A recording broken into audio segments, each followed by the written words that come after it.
Your Name, released in 2016, is one of the highest grossing films in Japan ever, along with other films produced by the same director and production team, such as Weathering with You and Suzume, which are spiritual successors. But what made Your Name so great? Why did it leave an everlasting impact on its audience? And how did it do that? Join me today as I break down this masterclass in filmmaking and explore just what made Your Name so great.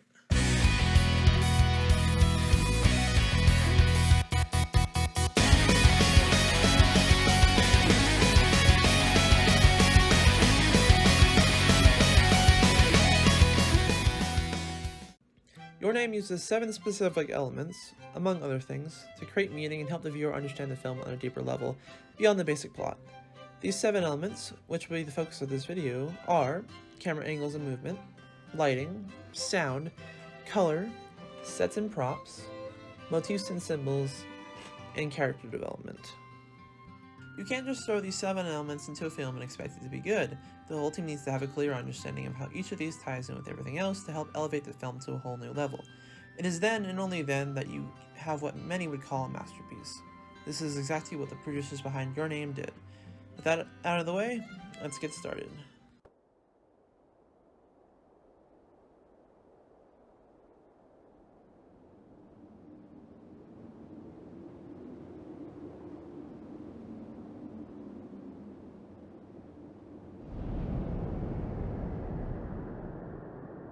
First things first, let's address the elephant in the room.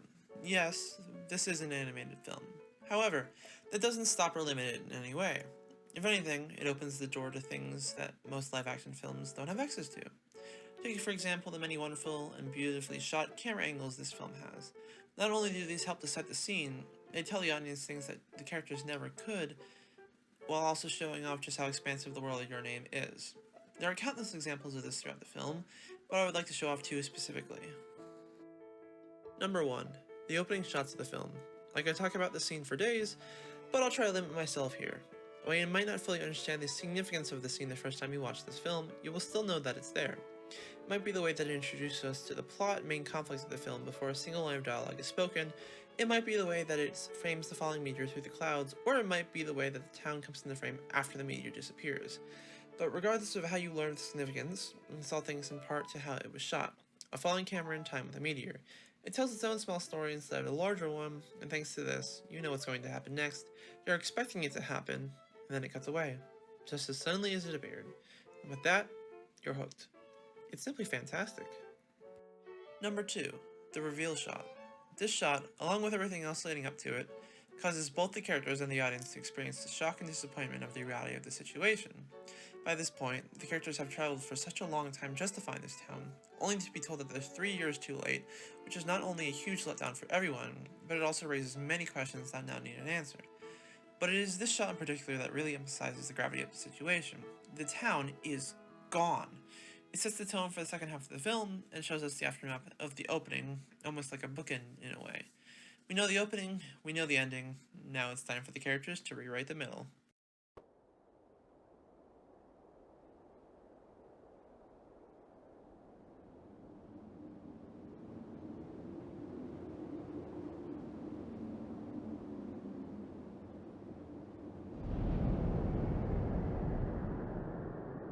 This film has some of the best lighting that I've ever seen, hands down. It really shows off the mood of each scene, heck, each shot. Without the lighting, this film would be cast in darkness, both literally and metaphorically. Again, this is another example of where the animation medium really shines, forgive my puns. Since it's animated, it means that they have complete control over how each frame looks, with no compromises. They can set the time of day, the weather, the lighting conditions, etc. No detail goes uncontrolled. It is used masterfully in this film. While I could point out every frame in this movie, I'm going to talk about one scene in particular, as I fell in love with it the moment I saw it. The scene I'm talking about is, of course, the golden hour scene. This scene, it's perfect. I wouldn't change a thing. But before I get way off track and go on a tangent, let's talk about the lighting. This is the main element used in this scene, and it's what ties everything together. This scene takes place during golden hour, which is known to be a magical time and knows no boundaries. It's only fitting that everything has a golden hue to it. It's what brings our 2 characters together who are 3 years apart. It's what allows them to have the strength to carry on. It allows them the chance to really fall in love. it really is the foundation that the scene rests on. Not only does it have a powerful effect on the characters, but it also captivates the audience and shows them just how important this scene is. This movie would be nothing without this scene, and this scene would be nothing without its lighting.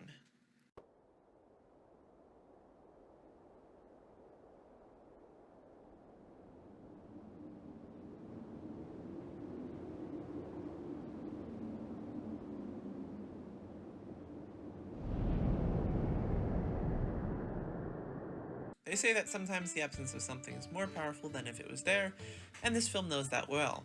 While the soundtrack is incredible, and I could talk about it forever, it's those moments where it's not being used that really stuck with me. It's in those moments that you really need the focus, or you might miss something important, something so important that not even the soundtrack can do it justice. Those moments define the film. Take for example the many scenes in this film that show loss or impending doom, all of which don't use the soundtrack and have little to no other sound playing in the background. The scene that I believe best highlights this point is the town being destroyed. It starts off with no sound at all, then we can suddenly hear everything. It emphasizes the destruction in the scene, while also using a real-life phenomenon to do it.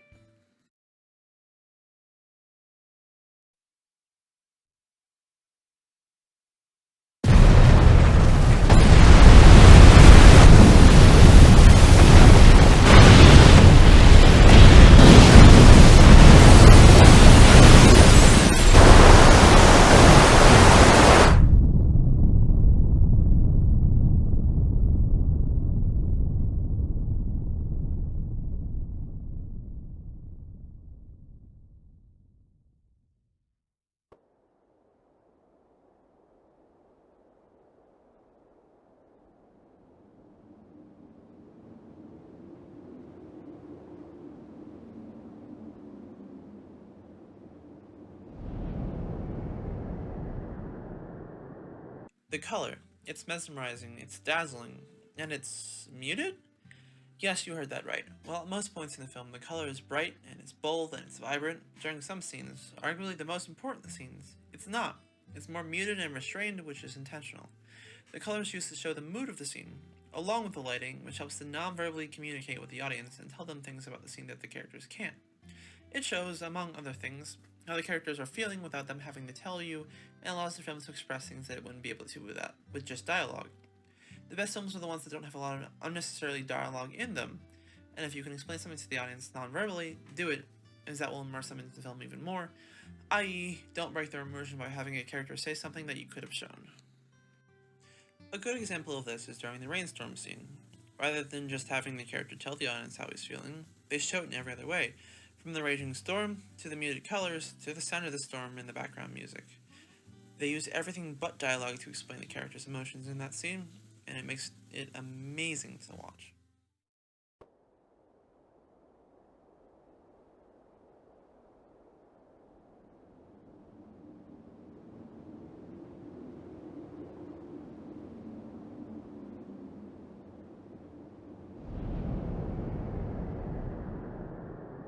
I'm not really sure what exactly to say here, except that the film and everything that happens in it wouldn't exist if the sets and props didn't. They are the foundation for everything in a film and can make or break it. You need to make them as amazing as you can, because otherwise, even if everything else is perfect, you won't have a good film. This film knows that, designs every frame with love and care.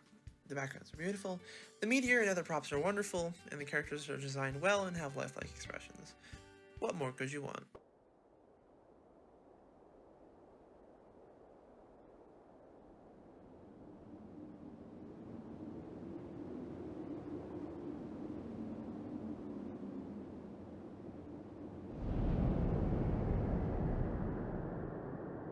Okay, so the number of motifs and symbols in this film is staggering.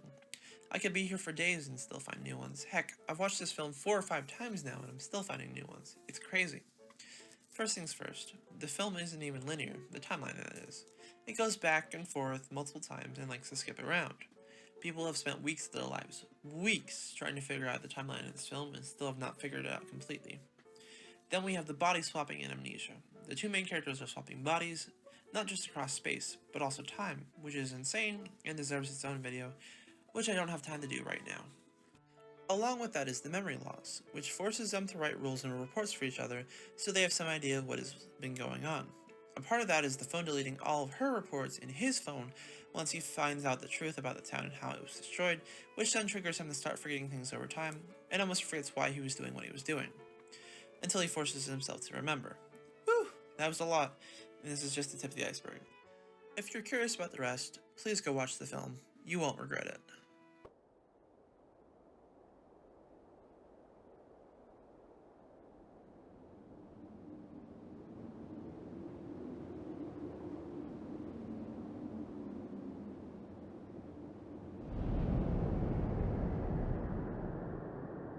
Honestly, out of everything I just talked about today, this is probably the easiest thing for me to talk about, which just so happened to come at the end. Why? Because out of everything in this film, the character development is the easiest to follow, which is by design. While everything else in this film was super complex and could deserve its own video, this isn't and doesn't. The point being, at the end of the day, this film is about two people falling in love and saving the town that they both love, albeit across space and time. Each of them learns to truly love and value the other through living in the other one's body and life. They help each other grow as people by forcing the other one into situations that they never would have put themselves into, and starting relationships with people they wouldn't have met. This helps each of them out immensely and is what ultimately allows them to save the town, their love for each other, and the people they have met along the way. It is truly a fantastic tale about the power of love. Crying even when you're happy, smiling even when you're feeling lonely. It's because a part of you has made it here before the rest has.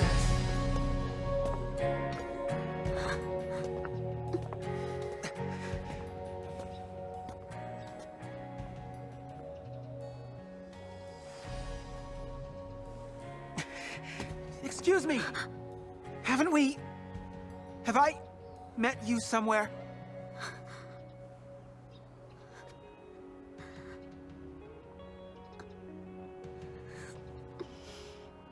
I thought so too.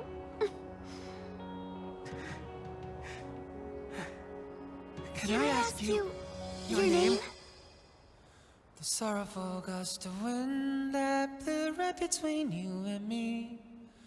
Where did it find the loneliness it carried on the breeze?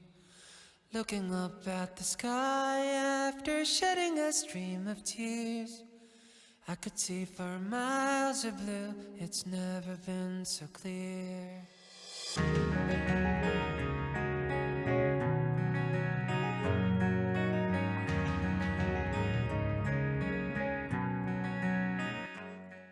Thank you so much for watching.